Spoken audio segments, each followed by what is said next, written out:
Welcome along to today's programme. We're talking about Christendom's response to plague and pandemic today. A bit of a smorgasbord of discussion for you, historical, cultural, ecclesiological, as we look at how the early Christian response to plague and epidemics actually informs our values today, maybe our healthcare system and the church's response too. My guests today are historian and author Tom Holland. Last year, his book Dominion made the case for the way in which the Christian Revolution shaped the West and its values in ways that most people probably fail to realise. And he engaged, of course, in a lively debate with AC Grayling on this show as part of our big conversation series. Michael Bird is a New Testament scholar from Australia. His recent book, The New Testament in Its World, co-authored with N.T. Wright, has also been hugely popular, an overview of the way early Christianity existed in the first century world. And Marcus Walker also joins us. First time for Marcus on the show. He's priest at St Bartholomew the Great, apparently London's oldest extant church, founded in 1123. And he has a strong interest in history himself and caused some controversy during lockdown by returning to his pulpit to live stream choral Eucharist from the church, despite guidance from the archbishops that no church leader should enter their church buildings at that time. Now, that situation has since changed, but we'll be talking to Marcus about his reasons for that and his general approach to this issue and the way the church has handled the lockdown and pandemic situation. So welcome along to the show, everyone. I'll come to you first, Tom Holland. Thanks for coming back. It's been a good, 7 or 8 months now since Dominion was published. Before we talk about that, though, what have you missed most? Cricket probably is the thing that you've really missed in this lockdown period. Yes, with apologies to my parents who will be listening to this. I'm missing them very much as well. But it sounds ridiculous amid all the suffering and the death and the grieving that's going on. But for me, looking at the diary that I had up, brim full of amazing cricket fixtures, and every time I look at them on the diary, I feel a little stab through my heart. And the only thing that has really served to pep me up on that front is the discovery that in the new highly complex web of guidelines that the government's just issued, apparently you can have a one-on-one cricket net from tomorrow. We're on Tuesday today, so tomorrow, Wednesday, so I will be there probably at 9 o'clock. Love of cricket shared by you as well, Mike, over in Australia? A bit, not as much as I used to. I used to love it fanatically as a kid. Unfortunately, I just don't have the time to sit down for 5 days and watch a good test match like I did when I was about 13. I miss going to restaurants with friends and being able to go order some food from somewhere and not have to immediately walk away. It'd be nice to actually sit down and eat where I am. I guess for me, the biggest frustration is not working from home, not even the isolation, but having to work from home and homeschool children at the same time. That has been the hardest part. And having to reacquaint with myself with things like long division. And it's like, that's why God gave me a calculator. I didn't do long division. I work with words, so I'm happy to help out with the English, the history projects, maybe in a bit of geography. But the whole kind of numbers, calculating the square area of a circle, it really doesn't do it for me. I feel your pain. Very, very similar feelings over here in my house. Marcus, tell us a little bit about yourself for those who aren't familiar with you. How long have you been ministering at Great St Bart's? So I've been at Great St Bart's for just over 2 years. I came there from Rome, where I was a deputy director of the Anglican Centre in Rome, which is the Anglican Communion's embassy to the Vatican. And I've been ordained now for 9 years. It's a fascinating story, actually, not only the history of the church, but just what's been happening in recent years. I've seen a few articles pop up of millennials who are sort of embracing again the liturgical Eucharistic traditions that obviously are embodied at Great St Bart's. What's going on there, do you think? I think the first thing is there's a certain degree to which you hit a critical mass and then things take over from themselves. And a reasonably good number of millennials started coming along. And I think it's the draw of something that feels timeless, that feels rooted in eternity. So you've got that, the fact that we're quite a traditional church, both in the way that the service looks, but also in the words that he used there, sort of the authorized version, the words from that were originally written by Cranmer. There's that rooting in something that's serious and in something that's eternal, in a world that's constantly changing and fizzing around, and in a world where you can be on the top of the world one minute and destroyed in social media the next. So I think that plays a large part in it. Yeah. Well, I know you're a keen Twitter social media user, like Tom is as well. We'll come back to talking about the church and some of what you've been doing there in recent weeks. Tom Holland, back to you though, and I mean 6 months on, I think, just about since we aired that discussion between you and AC Grayling. What are your thoughts on that? I'd love to just hear sort of what you heard after it had gone out and the general reaction you felt was to that debate on whether Christianity gave us our values was essentially what we were debating at the time. Well, Justin, to be honest, I haven't had a huge amount of feedback, perhaps because most of my friends aren't the kind of people who would watch a debate about a topic of this issue. I'm happy to say that my mother enjoyed it very much and thought I did very well, which was very kind of her. You mentioned I'm on Twitter, so I put it out on Twitter. I think the most detailed and, from my point of view, encouraging response was from Tim O'Neill, who I'm sure some of your listeners will be familiar with. If you're not, well worth looking at his website.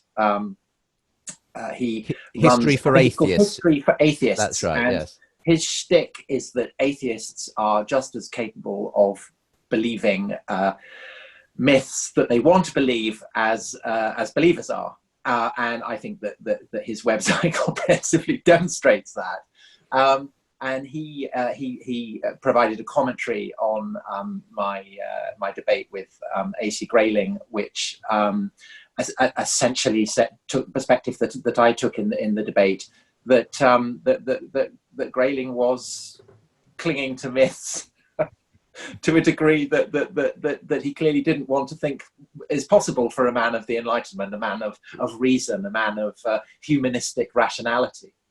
There you go. I don't know if any of Mike or Marcus saw that debate. Mike, I imagine it's sort of something of interest in your wheelhouse.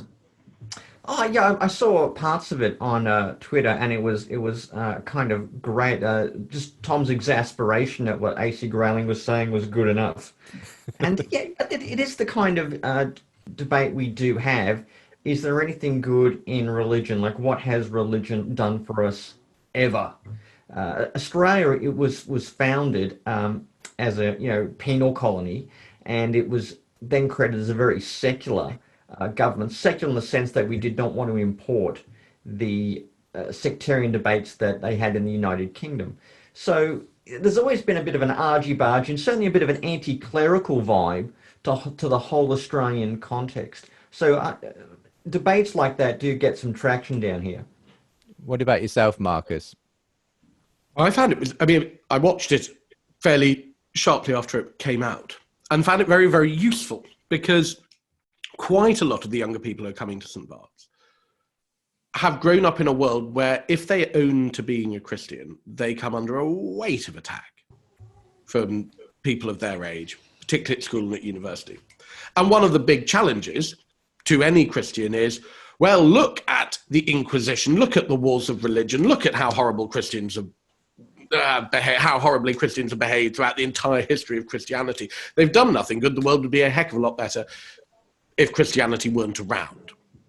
And actually, there isn't that much out there on mainstream social media or media or anything like that gives the response. And I suppose what was really good at that was seeing, and I suppose here I reveal my bias, seeing somebody as notable as AC Grayling demolished like that was very, very good for being able to give people the tools with which to win their own arguments. Well, I thoroughly enjoyed it myself, having been able to be there in the middle of that duel. And if you want to go and remind yourself of it, I'll make sure there's a link to it as well from today's show, because the book itself, I think, has created an enormous stir as well, Tom, and in a way keeps cropping up in lots of different conversations that I've been having and other people have been having. I think a lot of people feel like it's encapsulated something that needed to be said at this moment. And I don't know what your feeling is. What's your general feeling of the way it's been received? Obviously, very warmly. Well, I'll tell you my overwhelming feeling about it right now is a huge sense of gratitude that it came out when it did, and that it was not released now. Sure. So I have large numbers of friends who've got books coming out now, and it's kind of, completely grim for them. So I felt that I was lucky that it came out when it did, and there was the bandwidth, there was the space for people to respond to it and to talk about it, and so it's kind of, I think, put down sufficient roots that that it can continue to be talked about now, even going through what we're going through.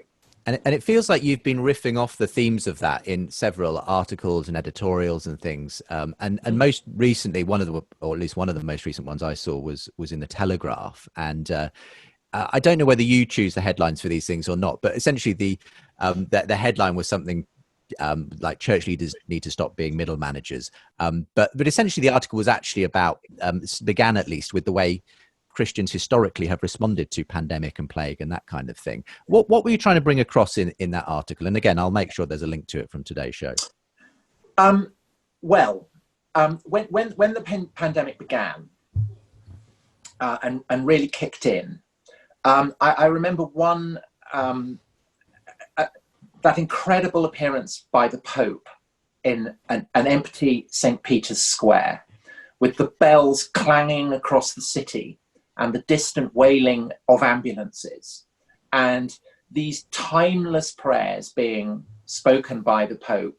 And then he stood before an icon of the Virgin and the Christ child that had been sent to Rome in the pontificate of Gregory the Great.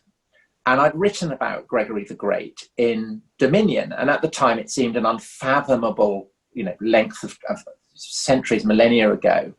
But Gregory became Pope during a terrible plague. And the story is that he leads procession asking for God's forgiveness. The plague arrows continue to rain down, and then they stop. And the great statue of St. Michael sheathing his sword, which stands on the mausoleum of Hadrian as you approach the Vatican, is a kind of later rendering of that story. So watching that scene of the Pope before that icon, it felt like the ancient history that I'd been writing about in Dominion was suddenly coming alive and was kind of demonstrating its value, that there has been no institution, longer living institution, that has responded to the experience of pandemic than the Christian church. I mean, there is nowhere in the world. And this is an immense reservoir that Christians and non-Christians can draw upon. And Gregory, in turn, had been writing a great commentary on the book of Job, which is in many ways the bleakest, but perhaps for that reason, the most bracing book on the Bible about explaining why terrible things like plagues happen. And it stirred up, I suppose, in me a feeling of everything that I've been writing about in Dominion, that there are these incredible depths, these incredible hinterlands, and that in a sense Christianity provides an access to these depths and these hinterlands like nothing else in our culture. And to watch the Pope, I thought, this is incredible. This is in this terrible time, the church is doing what it's always done, which is to justify the ways of God to man, and thereby perhaps to provide solace and comfort. And so I waited for more responses like that, for more, whether it was just the kind of the visual imagery of someone like the Pope standing in an empty square, or meditations or sermons or commentaries or whatever it was. And essentially, maybe I haven't come across them because I'm not, accessing the right sources, but I didn't find them. And instead, what I was getting from church leaders here, and particularly from Anglican leaders, was essentially the kind of stuff that we were getting from ministers and from medical experts and from health advisors, which is excellent. Why not? Yes, important to convey those messages, but it's not enough, because the church exists to do something more. If it exists solely to broadcast health messages, then what's the point of it? And so I wrote the article basically to say, okay, fine, yes, give us your health messages, but please give us something more as well. Very interesting. I'll come back to you, Marcus, for some commentary on that latter part. But just sticking with the way early Christians responded to pandemics. Mike, in your book, The New Testament in Its World, to what extent do you kind of look at the way the early church was responding and the kind of services it provided that sort of, in a sense, went against the grain of what the surrounding culture believed in? Yeah, like in times of plague, like during the Antonine plagues and all that, all the wealthy people tend to flee the cities, go out to their country villas and kind of, try to weigh it out over there. Whereas Christians saw this as the opportunity to demonstrate the love of Christ by caring for the sick, looking after those who were infirm. So this was not a time for fleeing, it was a time for them to show their best, to demonstrate the love of Christ.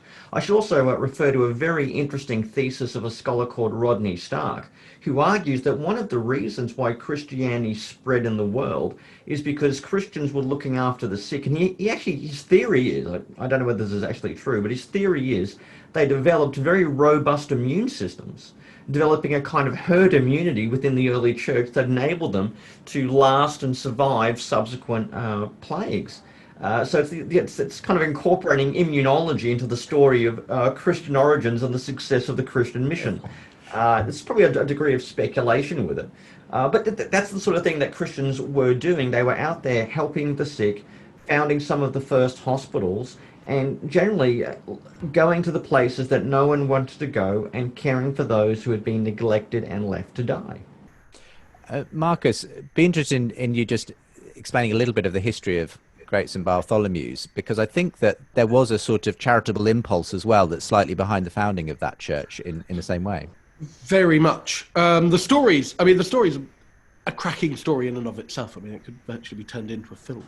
We've got about 900 years ago, there was a guy called Rahir who was a courtier in the court of Henry I, and probably the court jester, who was on one of the ships that didn't sink for the White Ship disaster when the heir to the throne sank off the coast of France, which then plunged England into a civil war not long afterwards.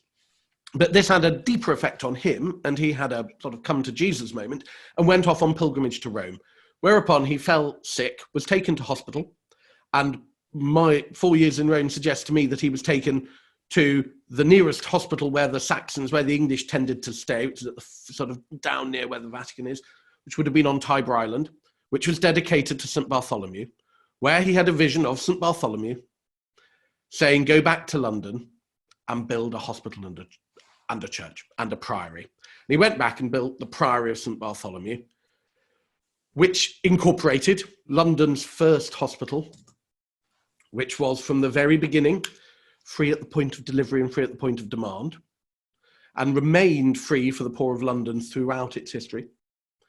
With a little caveat that in the 18th century, you had to give a deposit that you only got back if you survived. Otherwise, it was used to pay for your funeral. But aside from that, and that was banned by Parliament, aside from that, it remained free, and it built the Priory. And then at the Reformation, the Priory was dissolved. The church, the big Priory church, 2/3 of it was demolished, but 1/3 became the parish church of the area. And it's still a pretty big building, and that's only 1/3 of the old church. And the hospital was given to the City of London and became, and continued as St Bartholomew's Hospital. And so for almost 900 years, and the date of the foundation was 1123.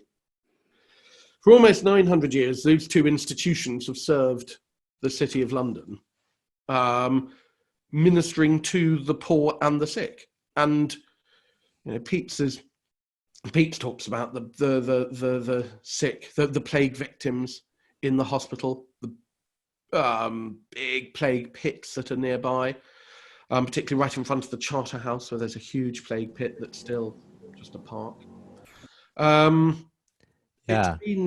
And it's said, isn't it, Marcus, that if you go and press your ear to the grass of that, you can hear the screams rising up from the depths below. That's what I've always been told. Never actually tried it, so I've never been able to get into that green. Well, as now it's one of the only places where people are able to go and see their living friends, there might be a little bit more of an opportunity to do it. Well, give it a go. Yeah. I mean, I'd be interested. One of the things you brought out in that article, Tom, was that to some extent, our modern healthcare system, the NHS here in the UK, was founded on the basis of those kinds of initial offerings from the church, and the church, to some extent, was the healthcare system for a long time. Yes, I think that one of the reasons why the church emerges as it does over the course of Roman history is that it establishes a kind of proto-welfare state. And that is obviously a key part of its appeal, because if you've got people who are going to look after your orphans or your widows, or come and visit you in prison, or feed you in a famine, or look after you in a pandemic, that's obviously extremely appealing. And I think that I was thinking about this because I had to interview Stephen Greenblatt about his book on Lucretius, The Swerve. And Lucretius ends his poem De Rerum Natura, on the nature of things, by riffing on Thucydides' account of the Great Plague in Athens during the Peloponnesian War. And it's interesting that it appears in Lucretius, who is an Epicurean. And essentially the whole Epicurean doctrine is basically go into lockdown, find yourself a nice garden, self-isolate with a few amenable people, get some decent books, get the food in, and, just hang out, because the gods are there, but they don't care. The universe is as it is. So just self-isolate, do as you will, make your sour bread, whatever, all the things that people are doing now. And that obviously was brilliant if you had the resources to do that, again, as now. Yes. But most people in the Roman world, obviously that was not the case. And so what Christianity did was to give to people who normally would not have had the perks of the wealthy. So be that philosophy and be that medical attention, stuff that hitherto had been entirely the reserve of the elite.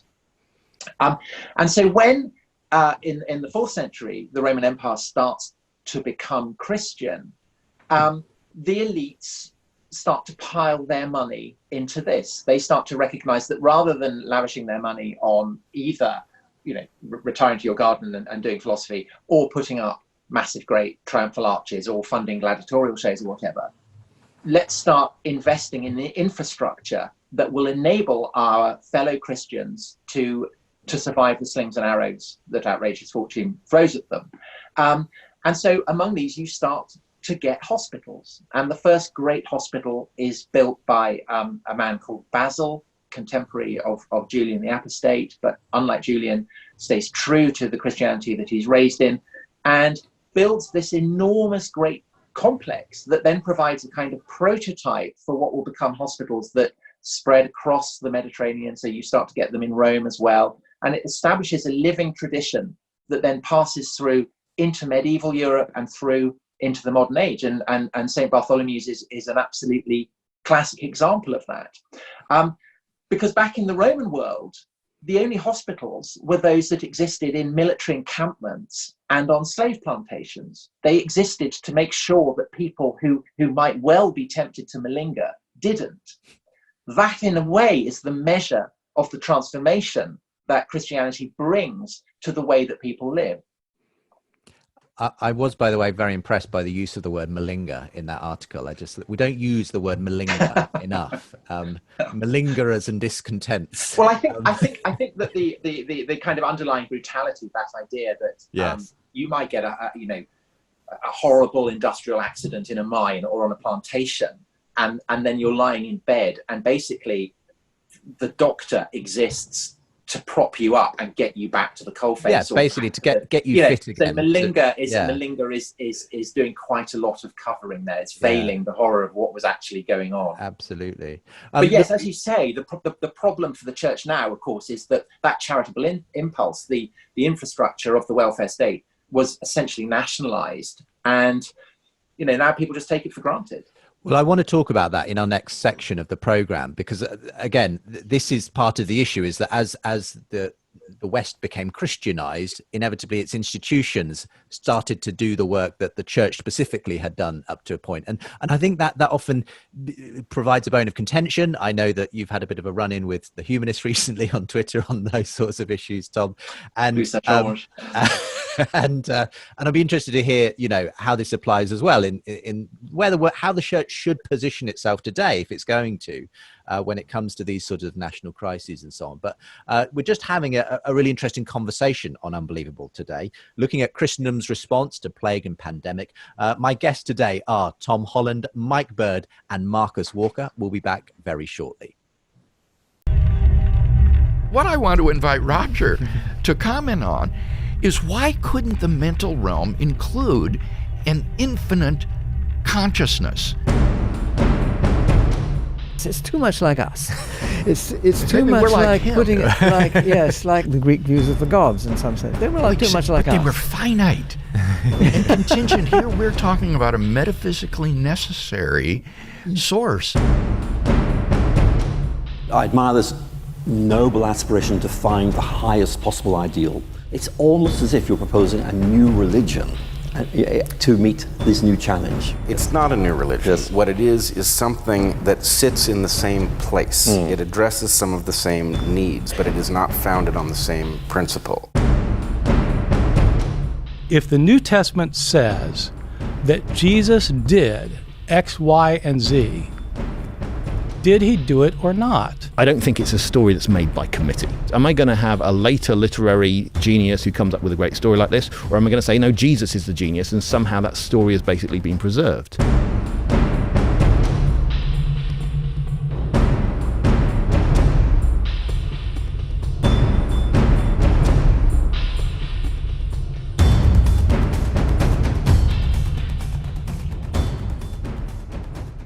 Well, it's very much a collegial discussion on Unbelievable today, as I'm joined by three guests. It's another lockdown special, as all the shows are at the moment. We're all coming to you from our homes in different parts of the world, actually, because Mike Bird is in Australia. Mike is a New Testament scholar. His recent book, The New Testament in Its World, co-authored with N.T. Wright, gives an amazing overview of the way early Christianity existed in its first century culture. I'll make sure there are links to that book, as including, of course, Tom Holland's book, Dominion, as well, from the show today.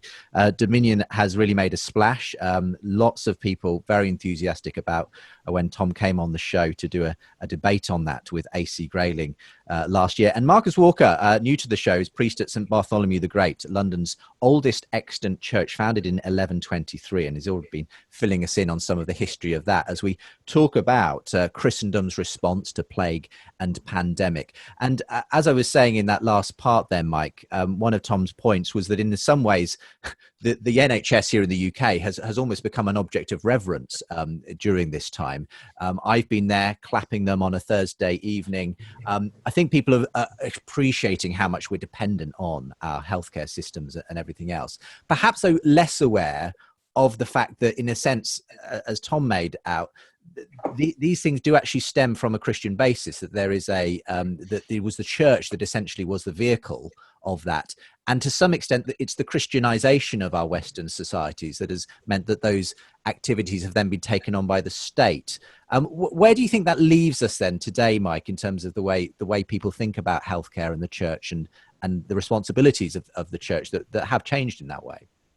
Yeah, well, it's very different. It varies from where you are. It's certainly very different in the UK from the United States, where healthcare is very much a live issue. And no matter how much I tell my American friends that every Western democracy from Norway to New Zealand has universal healthcare, they won't even believe. And even if someone rises from the dead, I fear they will not believe.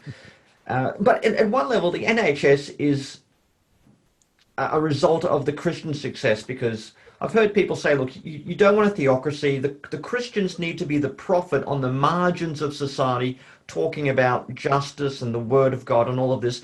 But what happens when the state, the king, the monarch, whoever, starts to listen to the prophetic church and says, I want to take that churchly vision and I want to put it into effect. I want to have justice.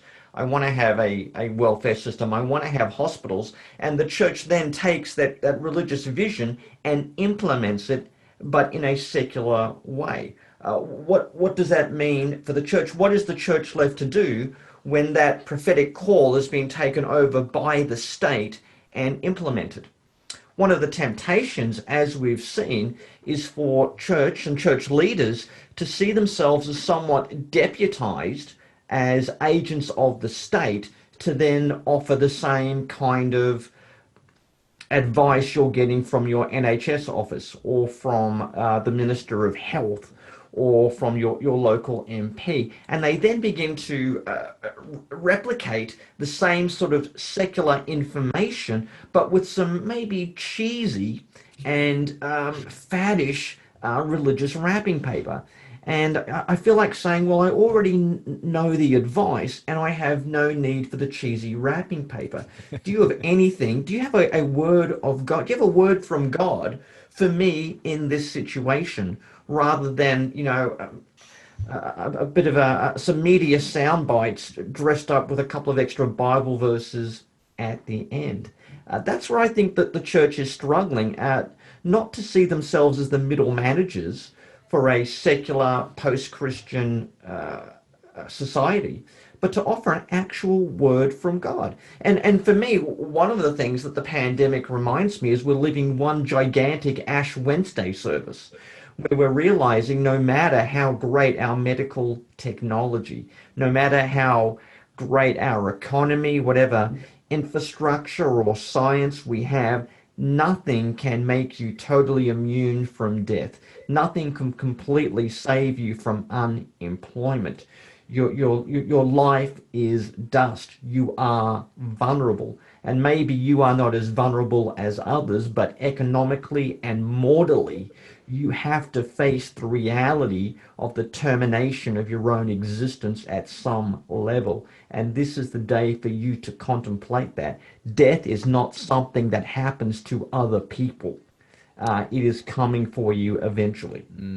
Marcus, you've been nodding along to that. I mean, priests in the Church of England are, I think, charged with the cure of souls in their parish. But have they been doing enough, I suppose? Or are they simply parroting the sort of the important health advice, but maybe not taking it to the next level that people need to hear at this time?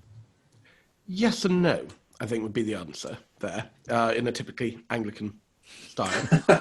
I mean, I think what's happened is that this pandemic's hit us at almost the worst possible time, right where I think it's hit us in the middle of two crises of confidence.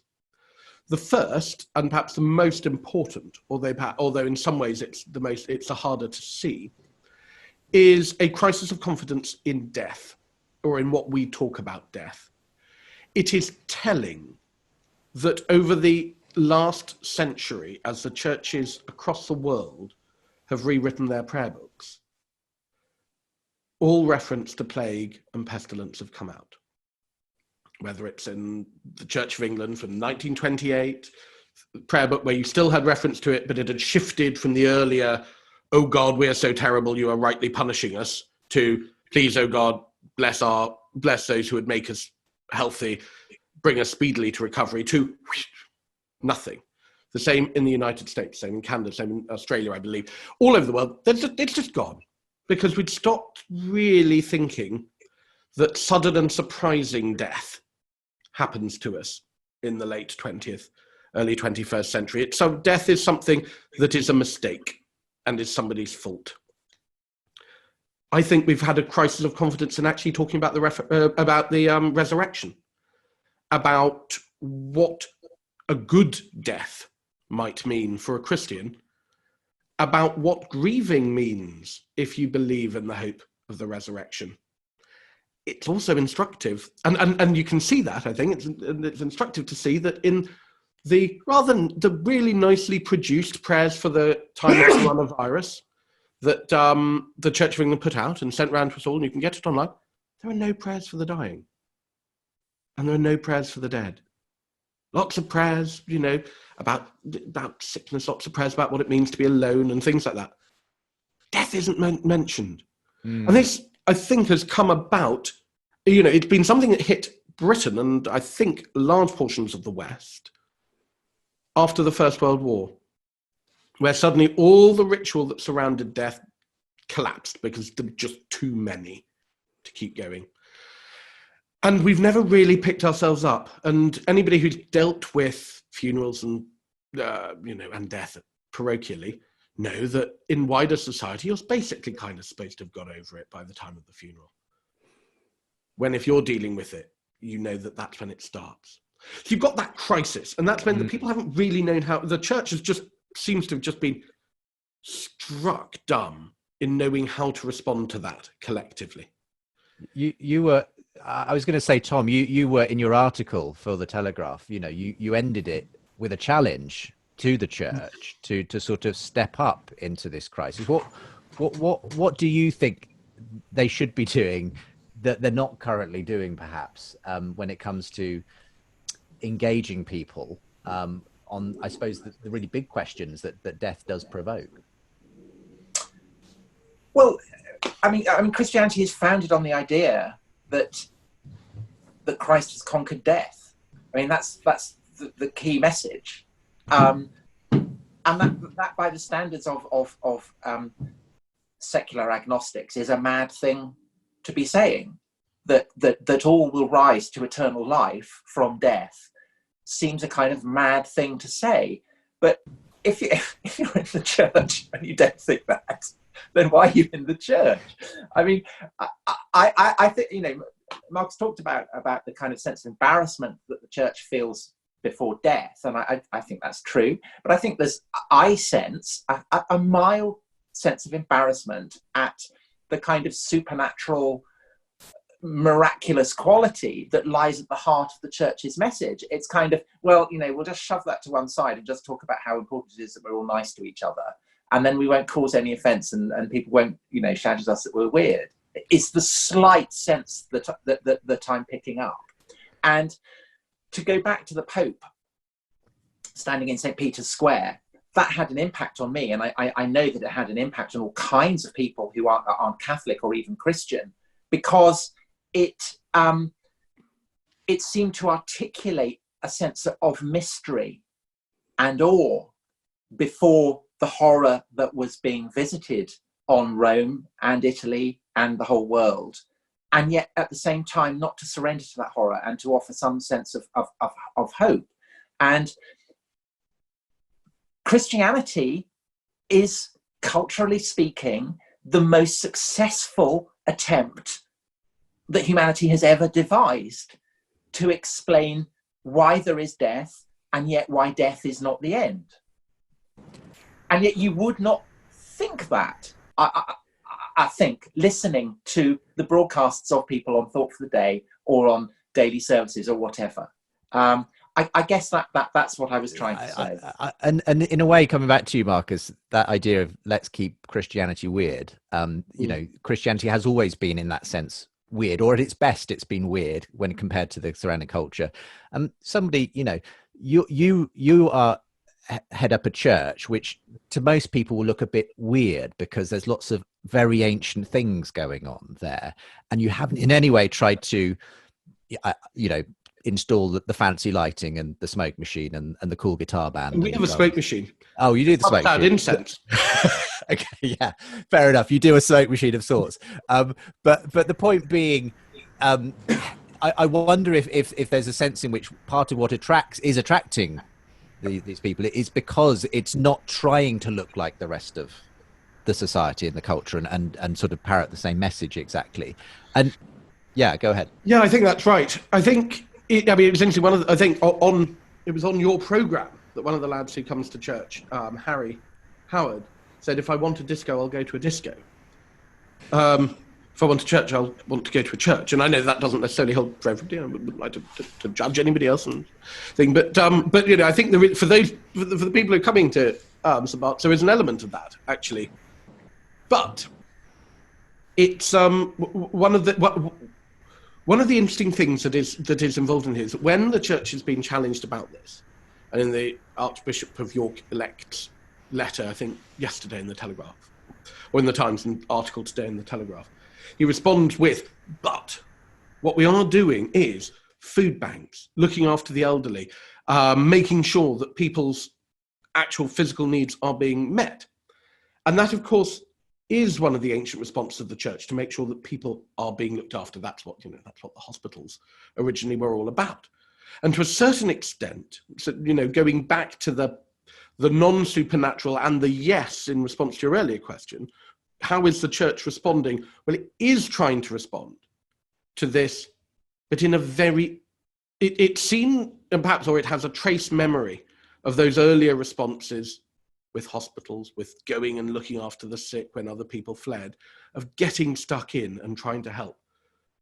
But it does seem as though it's given the impression of having forgotten about the essential undergirding of that, which is the supernatural, which is the weirdness, which is the resurrection.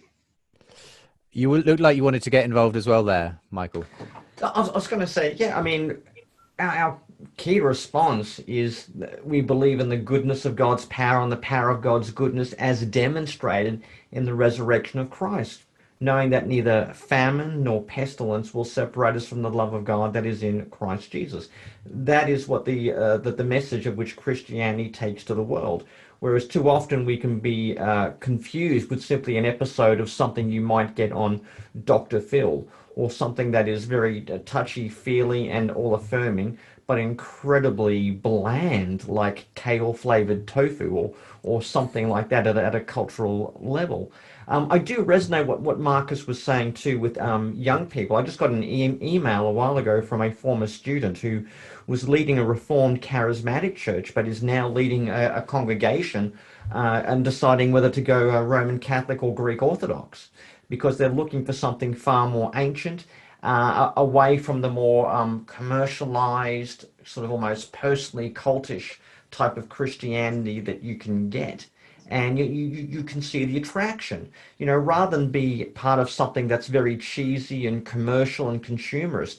Go for something that is ancient, that is completely different from what you otherwise get in the world around you.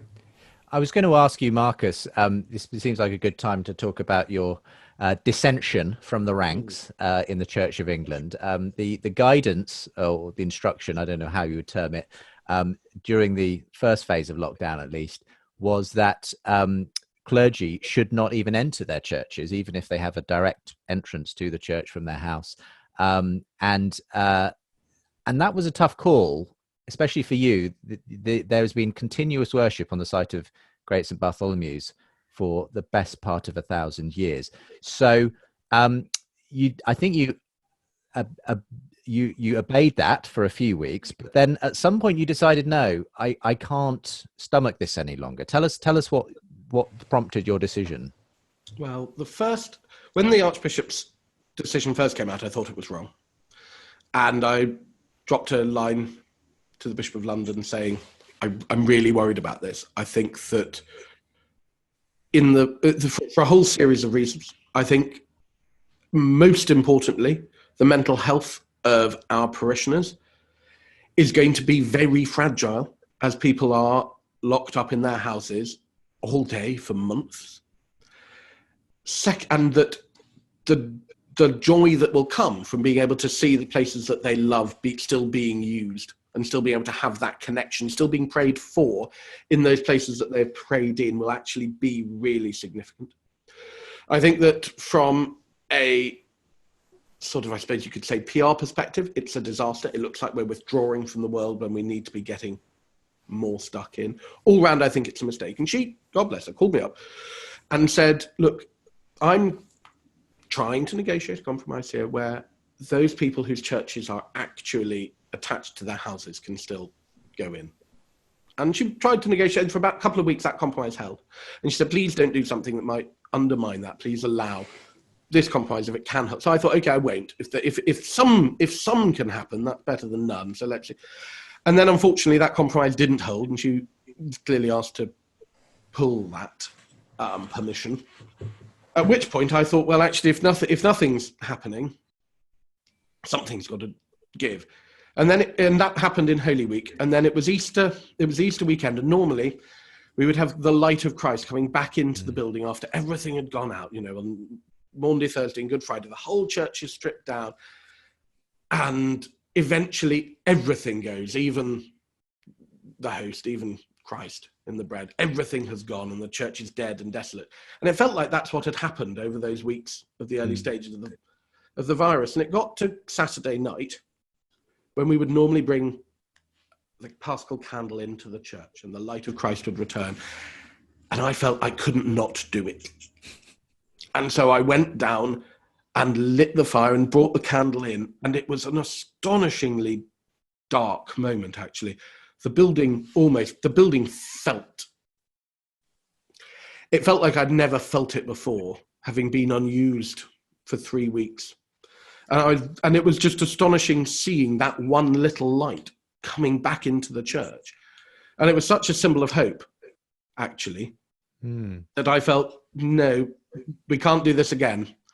Actually, have got to allow this church to be used for services and for its people to see it.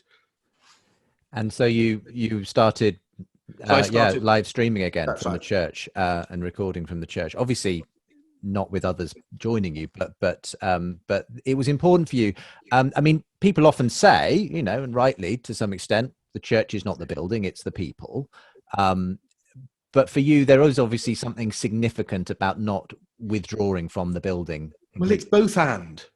I think, it's reductive to say it's either. I mean, it's obviously ridiculous to say it's just the buildings. I mean, in which case, we're the religious equivalent of the British Museum. But equally, the buildings themselves are significant. They're the things it's the space in which people have invested so much of their faith. It's where it's been built up by people over, well, in my case, almost a millennium. So, little higgledy-piggledy bits that came in the 13th century, came in the 19th century. This thing was bought last year in memory of somebody. It's all these little things that are put together, which also means it's not my space. Unlike my drawing room or my living room or anything else, it's their space. It's the space that's been formed over generations. It's a physical outworking of prayer. And it's the place also where this generation of people going there have encountered the divine. It's where one person has sort of suddenly understood what it's all about in the middle of a piece of music when the light's coming through a window. It's where another person saw, her son marry. It's where somebody else buried his wife. It's resonant with the memories of people and the prayers of people. And that's why it's more important than my kitchen. Yes. I mean, we're seeing the inside, Tom, of a lot of people's kitchens and spare rooms and living rooms and many bookcases as well. And I'm impressed not just by your bookcase, but by the picture behind you. Can you just explain for those who are watching this on YouTube what that picture is, Tom? Oh, the picture is it's famous statue of Augustus from the Vatican Museum, which I brought back years ago and have carried around pretty much everywhere I've lived for 30 years now. And I have to say, I hadn't deliberately, I'm sitting where I am because otherwise the light from the window just kind of washes me out completely. But it is, you're right, it's a very appropriate backdrop for this conversation to have Augustus there. I mean, you've probably seen the inside of a good number of churches as well yourself, Tom. I mean, just given what Marcus was saying there, that these places that have existed for a long time, that even I find among my atheist and non-Christian friends, very often they will nonetheless appreciate something about the fact that somewhere just seems soaked in a certain kind of atmosphere when you go into a very ancient church. There's almost something about the atmosphere in that sort of stillness that often speaks to people, even if they don't profess any personal belief. And I don't know if you've had that experience yourself when you've been in churches, or you know others who find that the space is important, that there is a difference between sitting in your kitchen or sitting in, somewhere like Great St Bartholomew's. I'm someone who is very stirred by thoughts of the past, and by the sense that what separates us from the past might in certain places be quite thin, as the phrase is. And churches, more than anywhere else, join you to the experience not just of kind of great events. So it's not like going to a castle or a palace. You're going to places where people have sat week in, week out, where they've celebrated birth and confirmation and marriage and death. And if you go to a place like St Bart's, you were in the presence of almost 900 years of that happening. And I think you'd have to be very lacking in a kind of psychic radar not to pick up on that, not to find it powerful and not to find it moving. And listening to Marcus's account of having to take the candle into the church to celebrate Easter, there is something there, I think, of the kind of narratives that you get in medieval Christendom. And it's entirely appropriate. And that, again, I think, is what Christianity can and should be providing, is a sense that there are symbols, there are myths, and I use myth in the most positive sense of the word, that essentially slice through the conventional way of doing things. And a church is a kind of a set that is designed to provide those kind of spaces for that. So what Marcus is doing is the kind of thing that the Pope again was doing in St. Peter's, that these are experiences that cannot be summed up by a single phrase, that cannot be summed up by a kind of health mantra, that cannot be summed up even by a kind of commandment, a dictate as to what you should be doing. In a way, it touches people in a profounder, more mysterious, slightly more inchoate way.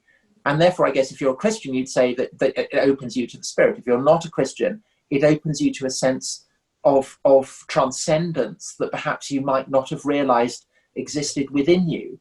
And if people are not experiencing this at a time of global pestilence, then what is the church for, essentially? I mean, the church exists to explain moments and times and experiences of horror such as the world is going through at the moment, or it has no purpose at all. But so often, in a way, and I'll come back to you, Mike, for this, when the church has been able to be that place of response, it has done it by gathering. We saw, when the world wars occurred, the church is full as people prayed and so on. That, of course, can't happen in this circumstance.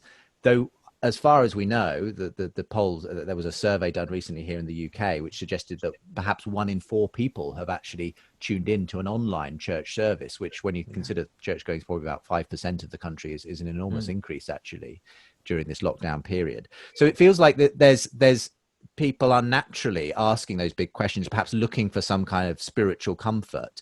The problem, of course, is that churches are in a position where they can't offer it in the way they might normally do so. Yeah, that's definitely right. People are. It was the same. I remember the similar after 9/11, where there was this great outpouring of people searching for truth, for answers, wondering how the world got this messed up, and what do we make of it? What do we do in this situation. And then this is a time for the church to tell its story, to say that there is hope. And one of the messages I think we can take away is that the opposite of faith is not doubt. The opposite of faith is despair. And we're told we're not people who despair. Yes, we grieve. Yes, we mourn. And we've had friends and family who have passed away, but we do not mourn or grieve without hope.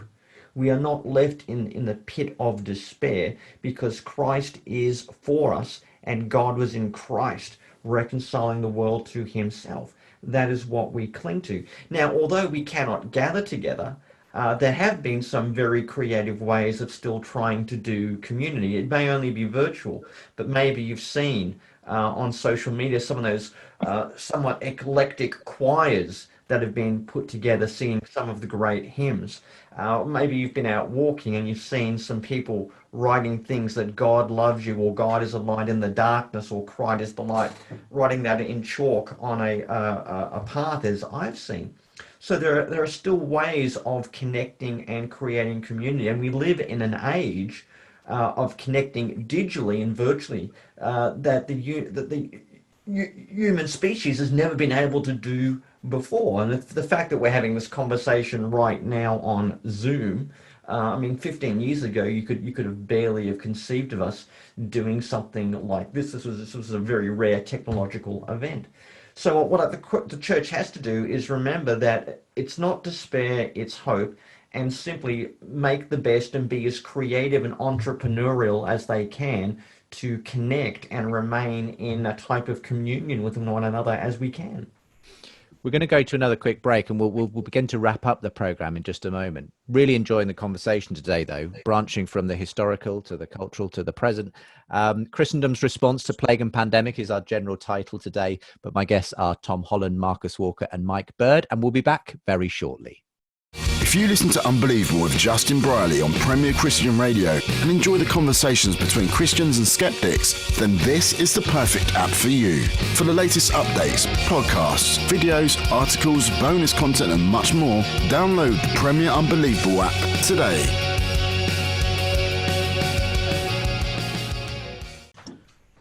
Welcome back to the final part of today's programme. We've been talking about Christendom's response to plague and pandemic. We're all doing this from lockdown as usual from our various houses and places in the world. By the way, if you're watching on YouTube, I haven't announced this yet on our YouTube channel, but my hair is all coming off, my lockdown hair very soon.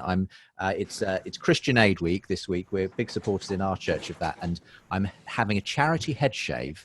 If anyone would like to sponsor, I'll leave a link in the description, but it's going to all come off this Sunday after our live stream service on Sunday the 17th of May. So if you'd like to put some money towards me shaving my head, you will see a very different Justin Briley on the next broadcast from Unbelievable. You would be most welcome to do that. Fantastic charity doing really important work all over the world, Christian Aid. Okay, thank you very much for giving up a little time, folks, for coming on and talking about this subject. One thing that's come out of this, as you've talked about this during lockdown on Twitter and so on, Tom, is that not everyone obviously shares your view of how integral the Christian church has been in fostering the kind of culture and society we exist in, where hospitals are a given, where us simply going and almost tanking the economy for the sake of saving lives is an important thing to do. And I know you got into some conflict with a few people on Twitter after you posted this. You said, perhaps pondering why so many people are returning to volunteer as good Samaritans, or why we take for granted that the poor and vulnerable should receive medical treatment. You find yourself thinking, if only there were a book on this. you posted a link to never let a crisis go to waste. But that, of course, inevitably generated responses from people saying, what do you mean? There's people of all kinds of worldviews and religions in our NHS, and do you think Christians are just responsible for all of this? Isn't that terribly arrogant? And I can understand that response, but what are you actually trying to say when you post that, Tom? I'm trying to say that there is an enormous temptation in any society, in any period, to equate what you take for granted with human nature, and to assume that it's always been that way, and that therefore cultural contingency plays no part in it.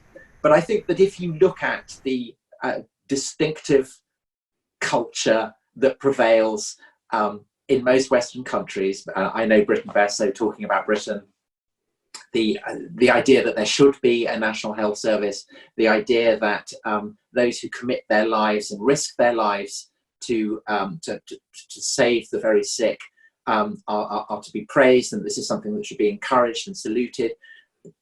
This is simply not a given. I mean, and you just have to look at other times, other places where this has not remotely been taken for granted at all. And so therefore it does seem fairly obvious that you have to trace the origins of this and not just assume that it's bred of human nature. And there are kind of fairly hefty clues in the very names of the hospitals in London. So we've been hearing about St Bartholomew's, the hospital in this crisis that has been most in the news here in Britain is St Thomas's, because that's the hospital that Boris Johnson was taken to. That is a hospital that embeds in its name the history of Christianity in this country. It's dedicated to St Thomas the Apostle, Doubting Thomas.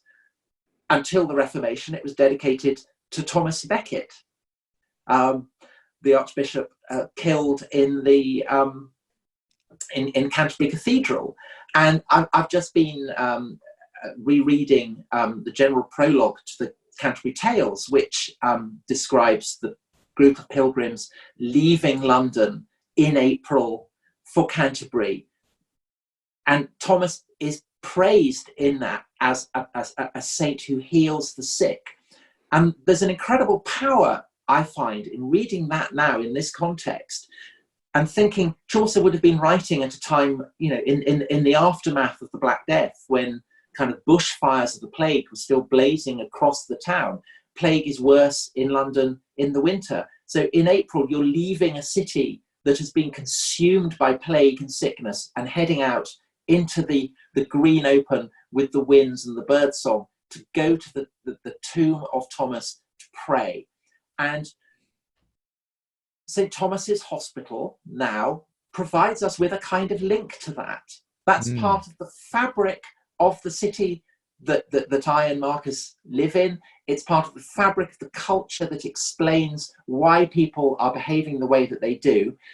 We are the heirs of generations of people who have thought like that. And I can't see what the problem is in recognizing that. I mean, whether you're a Christian or not, it just seems to me a kind of basic fact of history. And the fact that people don't want to acknowledge that suggests to me that, there's a slight anxiety of influence going on there. Slightly kind of Oedipal quality. Marcus, anything to add to that as we start to close out today's show? Yes, I mean, I would say that what this crisis, I suppose you could say, this sort of crisis of Christendom is about, is playing itself, that Tom's talking about, is what's kind of playing itself out. How do Christians look at themselves and their own history? How does wider society that isn't necessarily Christian look at its history and the Christian history? And how does Christianity, and particularly the established church, fit within a multi-ethnic and a multi-religious society? And I think quite a lot of the themes that we've been discussing are tied up in recognizing that crisis, at the degree to which the church needs to set a good example for the other faiths, which is one of the justifications for banning vicars from their churches, is that, if we don't do it, how on earth can those other faiths, with I think one particular one in mind, how can they be expected to hold everybody back from going into their places of worship if we don't do that? Well, actually, no, the best thing we can do is to be the prefect, because actually that's possibly how the established church can relate to a multi-ethnic, multi-religious society, which ties in with the actual collapse in the confidence in the core reality of what the church is in any society, whether it's multi-ethnic, multi-religious, or Christendom, or anything else. Interesting. by the way, just before we close out, where can people find Great St Bart's if they want to tune into the services that you are actually doing? So we've got our services are put up on our website, which is greatstbarts.com, on our YouTube site, and on Facebook. So fantastic, great. Wow, in all sorts of ways. I'd love to get you back on at some point, Marcus, to talk further on these issues. Mike, thank you for joining us as well from Australia, where, as far as I can tell, there hasn't been quite as much of an impact, at least, health-wise, on the population as we've had here in the UK. I don't know in what way specifically the conditions are very different for you guys there, but do you have an idea for why there's been such a marked difference between the Australian experience and the UK? I think a number of reasons. One thing, like the UK, we are an island, but we are vastly far away from the rest of the world. You know that if you ever fly to Australia, you'll know how far away it is, I guarantee. So we have the moat that kind of protects us. We also don't have the same population density, and we don't have the same huge population, which means we've fared, thank God, fairly well. We've only had 100 fatalities nationwide, and I think less than 10,000 infections all in all. So we've done fairly well, and we haven't had some of the strict lockdown measures that you've had in the UK. For instance, my wife, who's an assistant minister at a church, she's still able to go to church and do some degree of ministry and do all the filming and videos that they're making there. So thankfully, we have prevailed fairly well, partly because I think at the federal and state level, it's been managed fairly well, and wise minds have prevailed who have listened to the advice and done what was necessary to help us get through it. Although how we recover economically, that's going to be another question as well.